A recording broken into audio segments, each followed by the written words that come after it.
नमस्कार। About India channel में मैं अनिल केसरी आपका स्वागत करता हूं।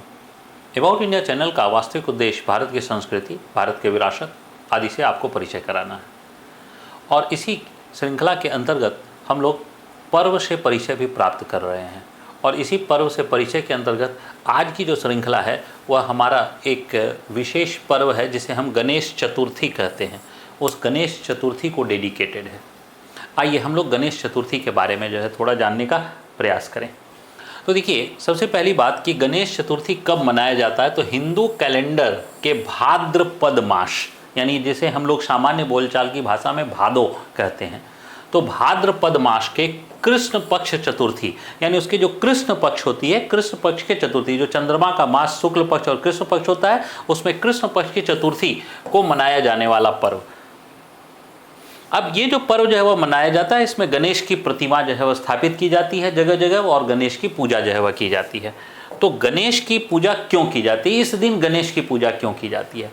तो हमारी जो है वह शिव पुराण है, जो शिव पुराण है, हमारे पास पुराण 18 पुराण है, उन 18 पुराणों में एक शिव पुराण है। शिव पुराण की मान्यता है कि भगवान गणेश का अवतरण इसी दिन जो है वह हुआ था, अर्थात जन्मदिन जो है वह इसी दिन हुआ था।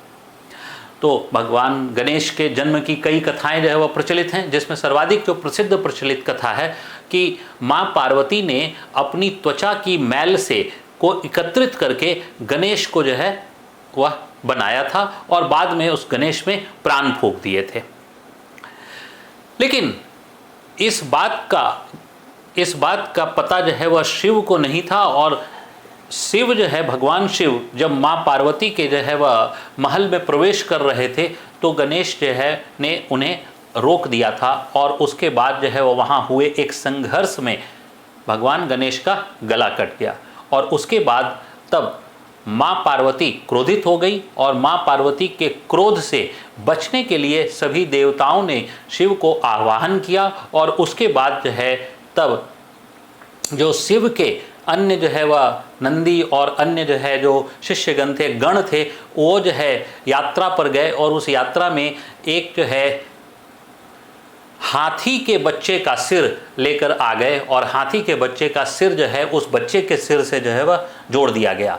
इस बात से फिर से माँ पार्वती जो है वह दुखी हो गई, लेकिन भगवान विष्णु ने तब आशीर्वाद दिया कि अब इसके बाद जो है दरअसल कभी भी किसी भी जो है वह देवता की पूजा की जाएगी तो उस देवता की पूजा के आराधना के पहले गणेश की आराधना की जाएगी, और तभी पूजा का प्रारंभ माना जाएगा। और उसके बाद से यह प्रथा चल पड़ी है कि जब भी कोई पूजा की जाती है तो सबसे शुरुआत जो है वह जो की जाती है वह गणेश से की जाती है, गणेश पूजा से की जाती है। हालांकि भगवान गणेश को बुद्धि का देवता भी माना जाता है, इसलिए बुद्धि से जो है वह, विवेक से हम जो है वह अपना संपर्क, अपना संसर्ग बनाए रखें, यह भी जो है वह एक दर्शन जो है वह इसमें छिपा हुआ है गणेश पूजा के अंतर्गत। इसके बाद जो है वह गणेश पूजा जो है वह प्रारंभ हो जाती है, और गणेश पूजा जब प्रारंभ हो जाती है तो गणेश चतुर्थी की पूजा इसी पर्व के रूप में जो है वह होती है।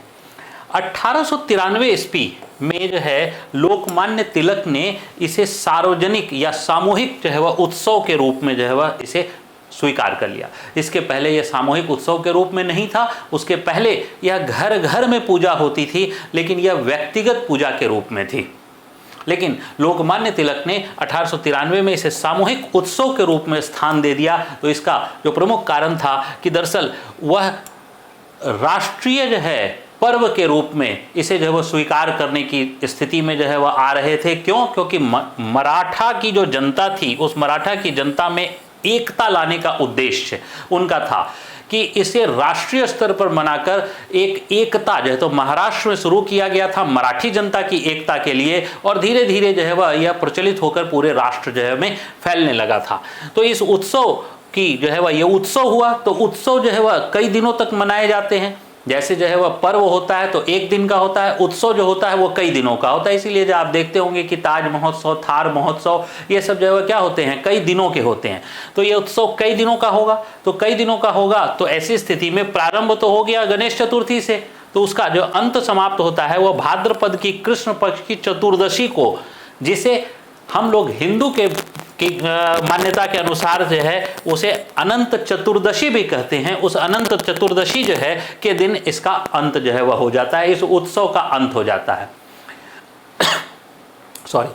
वर्तमान समय में इस जो है वह पूजा को अगर जो है वह देखा जाए तो भारत सहित विदेशों में भी मनाए जाते हैं और यह व्यक्तिगत और सामूहिक दोनों तौर पे मनाए जाते हैं। कई बार यह पर्व 1 दिन का, कई बार 3 दिन का, कई बार 5 और कई बार 9 दिनों का यह पर्व होता है। और यह उत्सव के रूप में भगवान गणेश की मूर्ति स्थापित की जाती है, पंडाल बनाए जाते हैं, बड़े बड़े पंडाल बनाए जाते हैं, फिर उन मूर्तियों का विसर्जन किया जाता है। इनकी परंपराएं जो है पूरे भारत सहित जो है पूरे विश्व में देखी जाती है। तो आइए हम लोग इसकी एक झांकी देखने का प्रयास करें। तो मुंबई का एक प्रसिद्ध है लाल बाग का राजा। ये लाल बाग के गणेश जो है वह हैं, जो बड़ी ही विशाल प्रतिमा जो है वह के रूप में जानी जाती है। इनकी विशालता यहाँ से हम लोगों को पता नहीं चल रहा है, तो हम लोग यहाँ से देख लें कि ये गणेश की प्रतिमा है, जो एक विशाल प्रतिमा जो है वो मनाई जाती है। पिछली बार जो है यानी 2020 में कोरोना के काल जो है के कारण गणेश उत्सव नहीं मनाया गया था और अभी तक का जो है वह अब देखते हैं हम लोग जो है, तो पिछली बार नहीं मनाया गया था। अब देखिए क्या है कि ये उत्सव जो है वह यानी लाल बाग का जो राजा हैं वो लाल बाग के राजा का की विशालकाय प्रतिमा जो है बनती है, लेकिन ये घरों में भी होती है। छोटी छोटी प्रतिमाओं के रूप में घरों में भी जो है उत्सव मनाया जाता है। घर को सजाए जाते हैं, बहुत ही धूमधाम से जो है वह सामूहिक रूप से जो है वह पूजा की जाती है। इस प्रकार से ये देश विदेश सभी में, केवल जो है वह भारत में नहीं बल्कि विदेशों में भी जो है वह गणेश उत्सव की जो है वह पूजा हो जाती है। ये जो हम लोग देख रहे हैं गणेश उत्सव, ये यूएसए का जो है वह समाज के द्वारा जो है मनाया जाने वाला गणेश उत्सव है।